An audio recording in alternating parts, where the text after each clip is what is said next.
തീ പൂർണ്ണമായും അണച്ചിട്ടുണ്ട്. മറ്റ് അപകട സാധ്യതകളൊന്നും തന്നെയില്ല. ട്രെയിൻ ഗതാഗതം സാധാരണ പോലെ നടക്കുന്നുണ്ട്. മറ്റ് പ്രശ്നങ്ങളൊന്നും തന്നെയില്ല. നാലാമത്തെ ആശങ്കപ്പെടേണ്ട കാര്യമില്ല. ആശങ്കപ്പെടേണ്ട കാര്യമില്ല. തീ നിയന്ത്രണ വിധേയമാക്കി. ഇപ്പോൾ ട്രെയിൻ ഗതാഗതം ഇപ്പോൾ സാധാരണഗതിയിൽ തന്നെ നടക്കുന്നുണ്ട്. നാലാമത്തെ പ്ലാറ്റ്ഫോമിൽ നിർത്തിയിട്ടിരുന്ന ട്രെയിൻ അല്പം പുറകോട്ടെടുത്ത് അപകട സാധ്യത ഒഴിവാക്കി എന്നുള്ളത് മാത്രമാണ്. മറ്റ് പ്രശ്നങ്ങളൊന്നും തന്നെ നിലവിൽ ഈ ഒരു സ്ഥലത്ത് ഇല്ല എന്നുള്ളത് ആണ് നമുക്ക് മനസ്സിലാക്കാൻ സാധിക്കുന്നത്. എന്തായാലും നിലവിൽ തീ പൂർണ്ണമായും അണച്ചിട്ടുണ്ട്. ഈ പുക ആ ഭാഗത്ത് നിന്ന് ഇപ്പോഴും ഉയരുന്നുണ്ട് എന്നുള്ളതല്ലാതെ മറ്റു പ്രശ്നങ്ങളൊന്നും തന്നെ ഇല്ല.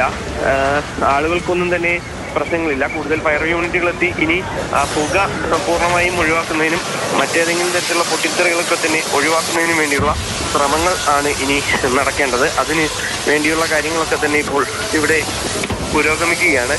കൂടുതൽ ഫയർ യൂണിറ്റുകൾ എത്തി ഇവിടെ തീ അണയ്ക്കാനുള്ള ശ്രമമാണ് ഇപ്പോൾ നടക്കുന്നത്. തീ നിയന്ത്രണ വിധേയമാക്കാൻ സാധിച്ചിട്ടുണ്ട് എന്നുള്ളതാണ് ഇപ്പോൾ ആശ്വാസകരമായുള്ള വിവരം നമുക്ക് മുന്നിലേക്ക് വരുന്നത്. വലിയൊരു തീപിടുത്തമാണ് ഉണ്ടായത്. അത് ആ ദൃശ്യത്തിൽ നിന്നും നമുക്ക് കാണാൻ പറ്റുന്നതാണ്. പാർക്കിങ്ങിൽ ഒരുപാട് വാഹനങ്ങളുണ്ടായിരുന്നു, ഒരുപാട് ബൈക്കുകളുണ്ടായിരുന്നു. അതിൽ 100-ലേറെ എണ്ണം കത്തി നശിച്ചു എന്നുള്ളതാണ്. അപ്പോൾ അപകടത്തിൻ്റെ കൂടുതൽ ദൃശ്യങ്ങൾ നമുക്കിപ്പോൾ ലഭ്യമാകുന്നുണ്ട്.